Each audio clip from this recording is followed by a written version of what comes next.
And when Horus found that Isis would not aid him betray Osiris, he plotted with his conspirators to kill our Lord. He took the firebird, the rod, and slew him. This is the first truth, and is the testimony of Baphomet. And a great cry went up to heaven when it was learned that our Lord was dead and would not walk in the garden again.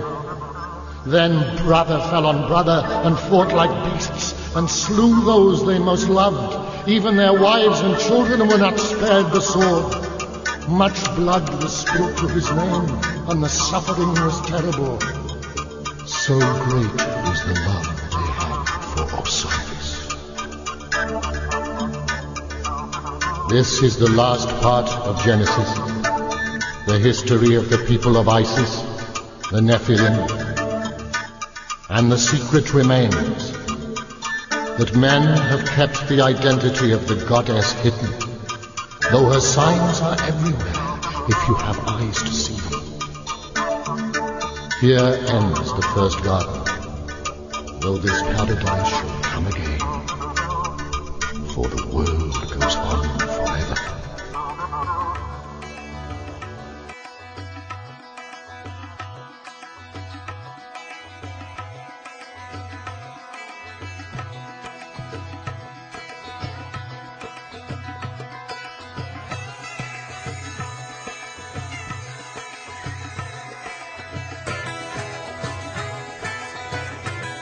One scientist, I don't recall who it was, made an interesting comment that the universe is not stranger than you imagine. The universe is stranger than you can imagine. And the point being is that you haven't learned anything until you understand how the pyramids were built, the geometrics, the harmonics, the well-established mathematics. I don't see how anyone could possibly say that they are well informed about the modern day world and not realize the importance that this country has played in the development of Europe and the rest of the world.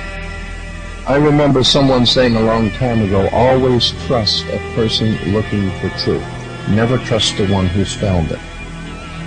The point being is that real divine truth is far, far out ahead of whatever we might begin to understand. Manly Palmer Hall, one of my very good friends, said in one of his lectures, if you can intelligently explain to an audience something about God that everyone can understand, and that proves that you don't know anything about God. Because the God that your pea brain could understand could not be the one that created the universe. The one that created all things is far, far loftier than we have given a correct view of.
make this a part of a school system seems to be very interesting.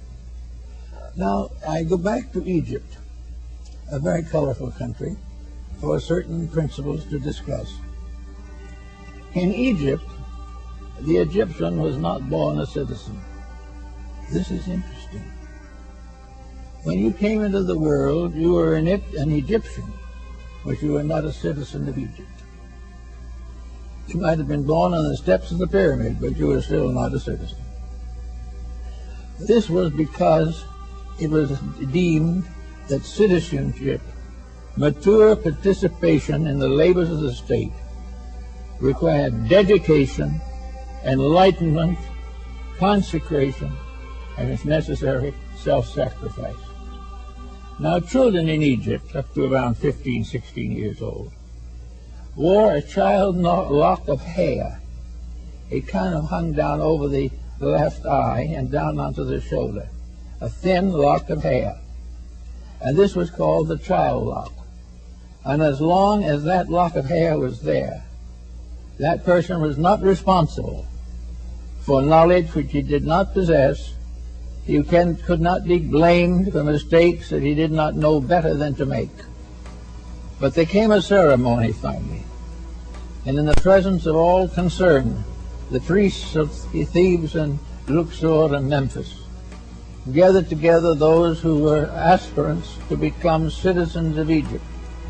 And they had a great ceremony and convoked the gods and made these young people accept the responsibility of Egyptian citizenship.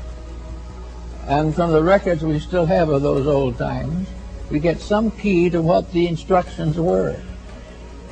The first instruction was, you must obey the laws of the gods of Egypt. You must obey the laws of Osiris and Amenhotep. You must obey the laws of the state. Unless you are a true law abider, you cannot be a citizen.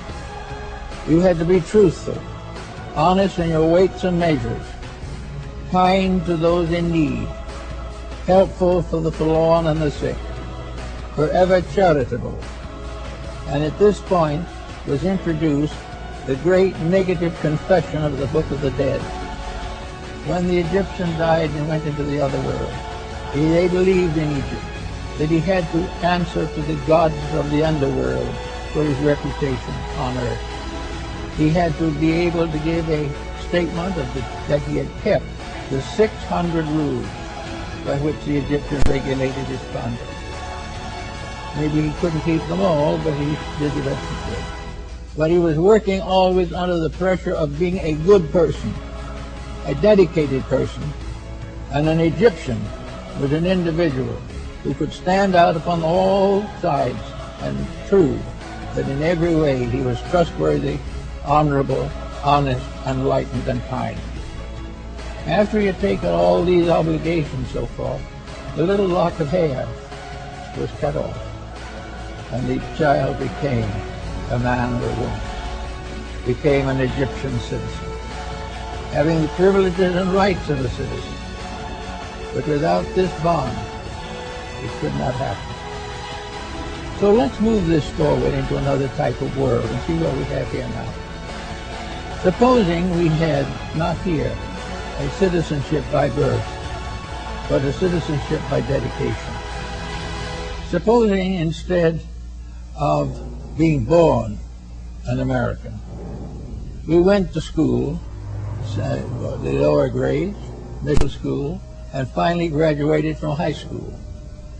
At the time of high school graduation, then citizenship would be a matter of consideration. When the American boy or girl decides to go in for a life of government or statesmancraft, they should not be out merely to get money. There should be reasonable wages, proper salary, proper things necessary, but everything should be pointed to the fact that the citizen is a servant of the needs of the people. Now, if we began producing people who at the age of 14 or 15 decided they wanted to be Americans,